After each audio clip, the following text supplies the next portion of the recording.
ശബരിമലയിലെ സ്വർണ്ണപ്പാളി വിവാദത്തിന് പിന്നാലെ കണക്കെടുപ്പിന് ഹൈക്കോടതി നിയോഗിച്ച ജസ്റ്റിസ് കെ.ടി. ശങ്കരൻ പമ്പയിലെത്തി. നാളെ രാവിലെ അദ്ദേഹം മലകയറും. 11 മണിയോടെ സ്ട്രോങ് റൂം പരിശോധന ആരംഭിക്കും. വിലപിടിപ്പുള്ള എല്ലാ വസ്തുക്കളുടെയും കണക്കെടുത്ത് കോടതിയിൽ റിപ്പോർട്ട് സമർപ്പിക്കണം. സി കെ അഭിലാൽ വിവരങ്ങൾ വേണ്ട. അഭിലാൽ, വളരെ നിർണായകമായ പരിശോധന. കഴിഞ്ഞ ദിവസങ്ങളിൽ കണ്ടുകൊണ്ടിരിക്കുന്ന വിവാദങ്ങളിൽ കൂടുതൽ വ്യക്തത വരാനുള്ള ഒരു പരിശോധനയാണ്.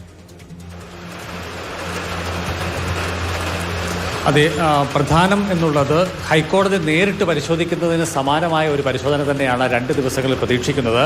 അല്പം മുമ്പ്, അതായത് 8:45 കൂടിയാണ് എറണാകുളത്ത് നിന്നും ജസ്റ്റിസ് കെ.ടി. ശങ്കരൻ പമ്പയിൽ എത്തിച്ചേർന്നത്. ദേവസ്വം ഗസ്റ്റ് ഹൗസിലാണ് ഇന്ന് രാത്രി അദ്ദേഹം താമസിക്കുക. തുടർന്ന് നാളെ രാവിലെ 7 മണിയോടുകൂടി അദ്ദേഹം മല കയറും.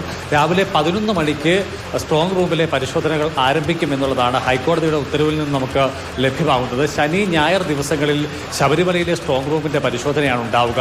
പ്രതീക്ഷിക്കുന്നതിനേക്കാൾ നേരത്തെ ശബരിമലയിലെ സ്ട്രോങ് റൂമിൻ്റെ പരിശോധന പൂർത്തിയാവുകയാണെങ്കിൽ ഞായറാഴ്ച തന്നെ അദ്ദേഹം ഇവിടെ നിന്ന് പുറപ്പെടുകയും പിന്നീട് ശബരിമലയുടെ പ്രധാനപ്പെട്ട സ്ട്രോങ് റൂമുകളിലൊന്നായ ആറന്മുളയിലെ സ്ട്രോങ് റൂമിൽ കൂടി പരിശോധനകൾ ഉണ്ടാകും. ചുരുക്കത്തിൽ ശനി ഞായർ ദിവസങ്ങളിൽ ശബരിമലയിലും തിങ്കളാഴ്ച ദിവസം എന്നുള്ളത് ആറന്മുളയിലെ പരിശോധനയ്ക്കുമായി ആണ് നിശ്ചയിക്കപ്പെട്ടിട്ടുള്ളത്.